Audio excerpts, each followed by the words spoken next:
اور اس کے منہ پر ہاتھ رکھا۔ آج کی بات میں تمہارے منہ سے لفظ بھائی نہ سنوں، نہیں تو مجھ سے برا کوئی نہیں ہوگا۔ محبت کرتا ہوں میں تم سے۔ وہ ایک جھٹکے سے اسے چھوڑ کر دھپ دھپ کرتے نیچے اترنے لگا۔ وہ اپنے دل پر ہاتھ رکھ کر خود کو نارمل کرنے لگی۔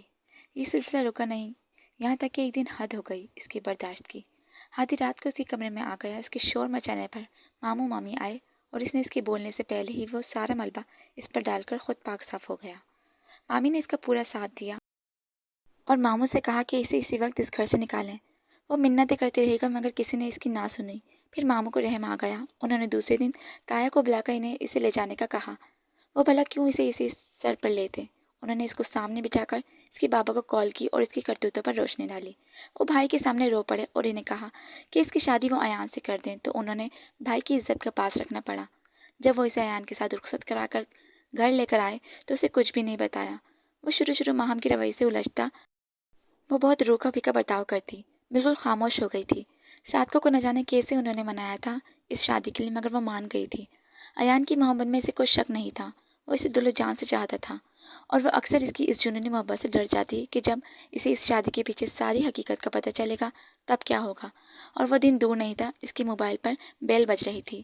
وہ واش روم میں تھی۔ ماہم یار تمہاری کال ہے۔ وہ نہا رہی تھی۔ اسے ایان کی آواز سنائی نہیں دی۔ اس نے کال پک کر کے ہیلو کہا۔ دوسری طرف موجود ہادی کو جیسے آگ لگ گئی۔ وہ کافی دنوں سے اسے تنگ کر رہا تھا اور وہ اگنور کر رہی تھی، اور آج تو ہادی کا موقع مل گیا تھا۔ اس نے ایان کو سب کچھ بڑا چڑھا کر بتایا۔ وہ جب نہا کر آئی تو اسے مسلسل گھورتے پا کر سٹ پٹائی۔ ایسے کیوں دیکھ رہے ہو تم؟ اتنی معصوم ہو یا بنتی ہو؟ وہ اسے دیکھتے ہوئے بولا۔ مطلب کیا کہنا چاہ رہے ہو؟ یہی کہ تمہارا اور ہادی کا کیا چکر تھا؟ ہادی اور تو اس نے تمہیں بتا دیا۔ میں اپنی صفائی میں کچھ نہیں کہوں گی۔ وہ غصے سے بولی۔ جانتی تھی نا کہ یہ آخری رشتہ تھا جو اس نے کھو دیا۔ اب کچھ کھونے کو باقی نہیں رہا۔ مگر ایان چپ نہیں رہا۔ اس نے باپ سے لڑائی کی کہ اسے دھوکے میں رکھا۔ صادقہ نے بھی بیٹے کا ساتھ دیا۔ وہ تو پہلے ہی اس رشتے کے حق میں نہیں تھی۔ ایان اس دن کے بعد 2 دن تک گھر نہیں آیا اور صادقہ روتے ہوئے اسے جھولی بھر بھر کر بددعائیں دیکھتی۔ اکثر اس کو جھرجھری آ جاتی۔ پھر ایان لوٹ آیا۔ صادقہ نے اس کی واپس آنے پر اس کا صدقہ اتارا اور اپنی نئی بہو ڈھونڈنے کے عمل میں لگ گئیں۔ ایان سے اس کی بات چیت بند تھی۔ پھر تھوڑی سی لڑائی بھی ہوئی۔ وہ اس سے اپنا قصور پوچھ رہا تھا کہ اس نے اس کے ساتھ ایسا کیوں کیا۔ وہ خاموشی سے وہ گھر چھوڑ کر چلی گئی۔ وہ پہلے ہادی کی طرف گئی اس سے اپنا قصور پوچھنے، مگر اس سے پہلے ہی دوبارہ آدھے راستے سے اسے ایان واپس لے آیا۔ وہ سو رہی تھی جب وہ دوبارہ اندر آیا۔ لڑکی والوں نے منع کر دیا تھا، رانی نے خود کہہ دیا تھا سب، اور ان کے جانے کے بعد ایک طوفان آیا۔ صادقہ نے اسے گالیاں دی باقاعدہ، اور ایان انہیں سنبھالنے کی کوشش کر رہا تھا کیونکہ ماہم کو وہ ملازمہ کے ذریعے پہلے ہی سکون آور دوائی دے چکا تھا اور وہ سو بھی چکی تھی۔ اب صادقہ کو ہینڈل کرنا تھا۔ وہ رو کر اسے بددعا دے رہی تھی۔ مما فار گاڈ سیک، اس کی کوئی غلطی نہیں ہے۔ میں نے ہی رانی کو بتایا تھا۔ اسے بچانے کے لیے جھوٹ بول رہے ہو ماں سے؟ وہ اور زور سے رونے لگی۔ مما میں کسی معصوم کی زندگی برباد نہیں کر سکتا۔ اسے جب بعد میں پتہ چلتا تو وہ آپ کو اس گھر میں رہنے دیتی؟ خود سوچیں ذرا۔ وہ ان کو سمجھا رہا تھا اور آخر میں اس نے انہیں رام کر لیا اور پھر انہیں سلا کر آیا تھا۔ وہ سوئی ہوئی اور بھی معصوم لگ رہی تھی۔ وہ وائٹ کپڑے میں واقعی بہت پاکیزہ لگ رہی تھی۔ اسے یاد آیا اس نے اسے شادی کے دن صرف سرخ لباس میں دیکھا تھا۔ اس کے بعد اس کا لباس ہمیشہ سفید ہی رہا۔ اس کے لباس پر ہر بار مختلف رنگوں کے ڈیزائن ہوتے مگر وہ سفید ہوتا۔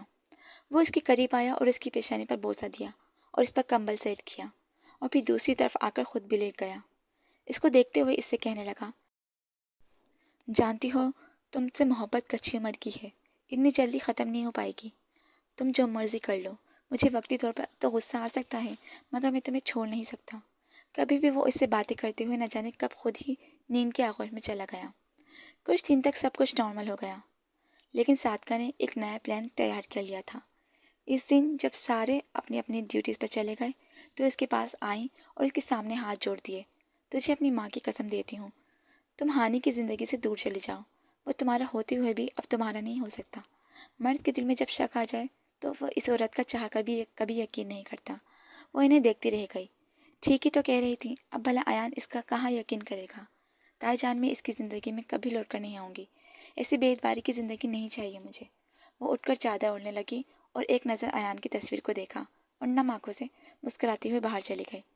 وہ آفس میں تھا جب ہادی کی امی کی کال آئی۔ وہ اسے ہاسپٹل آنے کا کہہ رہی تھی۔ وہ جلدی سے ہاسپٹل پہنچا اور ہادی کی حالت دیکھ کر اس کے پاؤں تلے زمین نکل گئی۔ وہ پھٹی پھٹی آنکھوں سے ہادی کو دیکھ رہا تھا جو بالکل مفلوج ہو کر رہ گیا تھا۔ آنٹی یہ سب کیسے ہوا؟ وہ خوفزدہ ہو کر سوال کرنے لگا۔ میرا کل اس کی گاڑی کا ایکسیڈنٹ ہو گیا تھا اور جب ہمیں پتہ چلا تو ہم دوڑے چلے آئے اور آ کر جب ہادی کی یہ حالت دیکھ کر وہ بات ادھوری چھوڑ کر رونے لگی، جبکہ وہ اس کی حالت دیکھ کر خوفزدہ ہو رہا تھا۔ وہ انہیں چھوڑ کر اس کی طرف آیا۔ وہ ماسک لگائے آکسیجن لے رہا تھا اور ہوش میں تھا۔ اسے دیکھ کر اس کی آنکھوں سے آنسو آ گئے۔ اس کی منہ کی ایک سائڈ بہت بری طرح رگڑی جا چکی تھی اور گردن پر پلسٹر۔ وہ اس کی حالت کو رحم بھری نظروں سے دیکھ رہا تھا اور اس کے ساتھ ٹانگ بھی۔ ہادی نے اپنے دونوں ہاتھ جوڑ دیے اس کے سامنے اور ماسک اتار دیا۔ ماہم سے کہنا مجھے معاف کر دے پلیز، وہ بری طرح روتے ہوئے کہہ رہا تھا۔ اس کی کوئی غلطی نہیں تھی، میری نیت میں کھوٹ تھی اور اس کی اس بات پر ایان کے سارے جسم کا خون منہ پر سمٹ کر آ گیا، لیکن اس نے تحمل سے کام لیا۔ اسے مکافات عمل کہتے ہیں ہادی، جو تم نے کیا دنیا میں ہی بھگت لیا۔ وہ لڑکی آخر تم لوگوں کے گھر سے کیا لیتی تھی جو تم نے اسے سب کی نظروں میں گرا دیا؟ صرف 2 وقت کی روٹی۔ آخر اس روٹی کی سزا اتنی بڑی کیوں ہوتی ہے؟ ہادی ہاں، بہت برا کیا تم نے اس کے ساتھ، بہت برا۔ جب وہ تعصب سے کہہ کر پلٹا، جب ہادی کی ماں نے دونوں ہاتھوں سے اس کے پیر پکڑ لیے، وہ دم بخود رہ گیا۔ آنٹی یہ آپ کیا کر رہی ہیں؟ چھوڑ دیں، وہ انہیں اپنے قدموں سے اٹھاتے ہوئے بولا۔ خدا کے لیے بیٹا ایک دفعہ ماہم کو لے آؤ، میں خود اس کے پاؤں پکڑ کر معافی مانگ لوں گی۔ یہ ہادی کی حالت اس کے آہ لگنے کی وجہ سے ہوئی ہے۔ اگر اس نے معاف نہیں کیا تو ہم برباد ہو جائیں گے۔ اس کے دل کو کچھ ہوا۔ ٹھیک ہے آنٹی، میں اسے لے کر آؤں گا، وہ کہہ کر باہر نکل آیا اور آ کر گاڑی کی بونٹ پر زور سے ہاتھ مارا۔ شٹ یار، میں نے کتنی بڑی غلطی کر دی، وہ ٹائی اتار کر پھینکتے ہوئے بولا۔ میں کس منہ سے اس کا سامنا کروں گا؟ یا اللہ میری مدد فرما۔ وہ بونٹ کے ساتھ ٹیک لگا کر کھڑا ہو گیا۔ وہ گھر میں داخل ہوا اور سیدھا روم کی طرف گیا۔ صادقہ اسے یوں بھاگتے ہوئے دیکھ کر پریشان ہو گئی۔ وہ کمرے میں داخل ہو کر اسے ڈھونڈنے لگا۔ واش روم کا دروازہ کھلا ہوا تھا۔ اسے لگا وہ وہاں نہیں تھی۔ ماہم کہاں ہو تم؟ وہ دوبارہ نیچے اتر کر گیا اور کچن میں جھانکا۔ لاؤنج میں بیٹھے لوگ پریشان تھے اس کو دیکھ کر۔ ماما ماہم کدھر ہے؟ وہ پریشان ہو کر بولا۔ وہ گھر چھوڑ کر چلی گئی ہے ایان، وہ اس کو دیکھتے ہوئے بولی۔ کہاں چلی گئی ہے؟ وہ چلایا۔ مجھے نہیں پتا، شاید اسے سمجھ آ گئی تھی کہ جس محبت میں شک آ جائے وہ دیر پر نہیں رہتی۔ وہ اسے سمجھاتے ہوئے کہہ رہے تھے، وہ مجھے چھوڑ کر نہیں جا سکتی۔ وہ بے اختیار بھاگا اور اسے مختلف سڑکوں پر ڈھونڈنے لگا۔ وہ گھر سے نکل آئی تھی، اس سے تائی کی حالت دیکھی نہیں جا رہی تھی۔ وہ کتنی مجبور تھی، اپنی بیٹی کی خوشی دیکھنا چاہتی تھی، اور وہ اس خوشی کی بھیک بھی کس سے مانگنے آئی؟ اس سے جس کی کل کائنات وہی تھا۔ وہ خاموشی سے اپنی اس محبت سے دستبردار ہو گئی جس کا کبھی اس نے اظہار بھی نہیں کیا تھا۔ وہ سڑکوں پر چلتی جا رہی تھی۔ دوپہر سے شام ہو چکی تھی۔ وہ ایک پل پر کھڑی تھی، یہ شہر سے دور تھا۔ اس نے آسمان کی طرف دیکھا اور مسکرائی۔ جانتی تھی بہت بڑا گناہ کرنے جا رہی ہے۔ بس ہو سکے تو مجھے معاف کر دینا اللہ، میں بہت بری ہوں نا، بہت بری۔ میں نے زندگی میں کوئی خوشی نہیں دیکھی، کسی کا پیار نہیں ملا مجھے، نہ ماں نہ باپ۔ آخر کیوں یہ لوگ مجھے سمجھتے نہیں؟ اولاد کو صرف پیدا نہیں کرنا ہوتا، اس کی تمام تر ذمہ داری بھی پوری کرنی ہوتی ہیں۔ وہ پل کی پشتی کو پکڑ کر ہچکیوں کے ساتھ رو رہی تھی۔ اور جو مجھ سے پیار کرتا، اسے بھی کتنے لوگ چاہتے تھے، تو میں نے اسے چھوڑ دیا۔ میں نہیں چاہتی کسی کو میری وجہ سے مزید دکھ ہو۔ آئی ایم سوری ایان، میں تمہاری محبت کی قابل نہیں تھی۔ پھر اس نے ایک لمحے کے اندر فیصلہ کر لیا، اپنے ہاتھ کی پرس سے آنکھیں صاف کی اور اس چھوٹی سی دیوار پر چڑھنے لگی۔ وہ چھلانگ لگانے لگی، کسی نے اس کو بازو سے کھینچا۔ شاہ بخت اور صفا دونوں واپس گاؤں جا رہے تھے۔ صفا عادت کے مطابق اونچا میوزک سننے پر توڑ رہی تھی، جبکہ شاہ بخت اسے ڈانٹ کر چپ کرا چکا تھا۔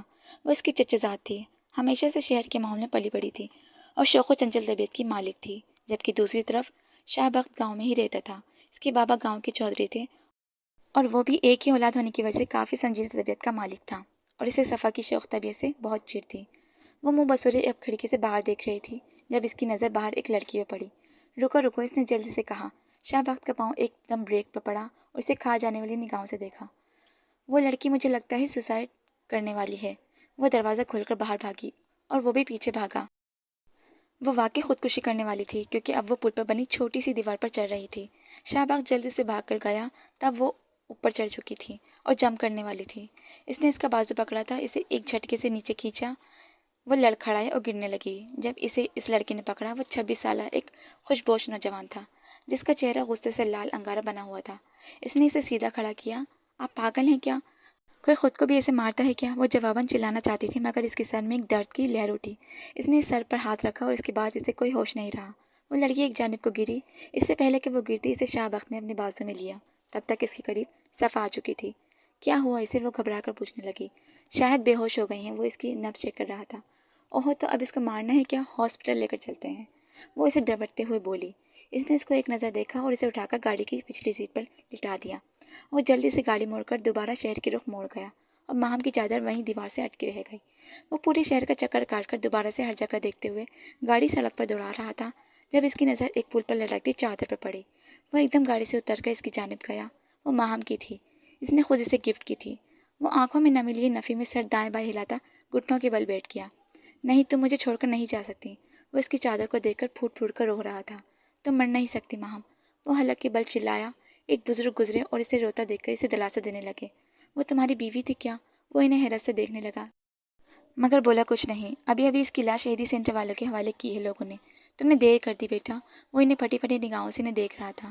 وہ کچھ اور بھی کہہ رہے تھے مگر اس کی سماعتوں نے ساتھ چھوڑ دیا۔ وہ جلدی گاڑی کی طرف گیا اور اسے شہیدی سینٹر کی طرف لے گیا۔